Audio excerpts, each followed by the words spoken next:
To do that, I recall when New York City, they put up inside of all of the different MC contests, don't let the little girl with braces enter. So when I would show up, we'd get the bus fare together, and at that time we was using tokens, because this is back in the days, and we used to use these little tokens, and we get the car fare together, and maybe it'll be me and my sister, and we showing up, and we get there, and it's like, okay, let me go and enter. And I remember a security guard stopping me at the front door of one of these battles, and he was like, open your mouth, because I happened to be one of the only girls in my projects with braces. My mom had found this program, she put me in it, she was like, yeah, I'm gonna get you braces. And then we couldn't keep them up.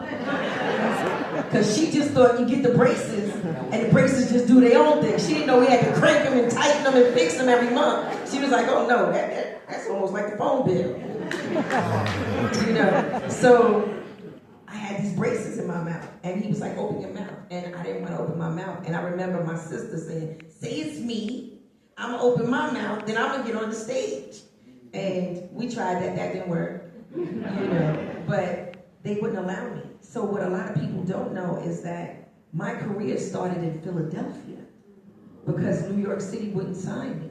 None of the rappers in New York City wanted me on their label. So that's where I got my start at Pop Art Records. Shout out to Pop Art. Shout out to Pop Art Records. Big Top Hustle. Shout out to them, So going into the industry, they never looked at me as a girl. They literally looked at me as a Shante, which was something that they really had to deal with. All right. Do you ever feel pigeonholed when people use the adjective female to describe what you do? Like, for example, I'll hear people say, one of the top female this, top female that, but in my mind, I think of you as one of the top most influential MCs, period.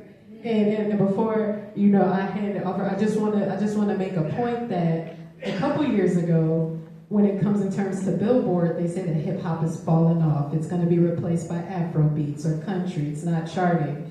And then the battle between Drake and Kendrick, they said brought it all back to the forefront. Yeah. But when the first thing that came in my mind was somebody started that tradition. Somebody dominated and forged that trail. And I feel that sometimes, personally, them saying female this, sometimes it keeps a lot of legendary women out of the general conversation.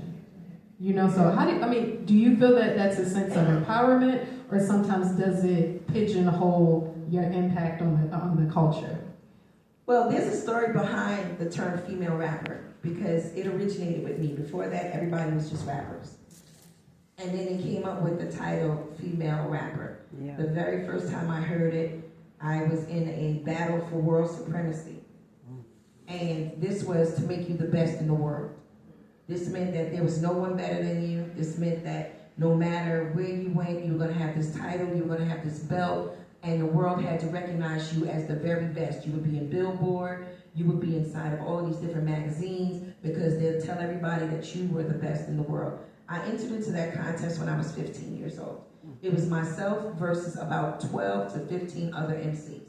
The reason why I say 12 to 15, because some of them, they really shouldn't have been in there, but they were just in there.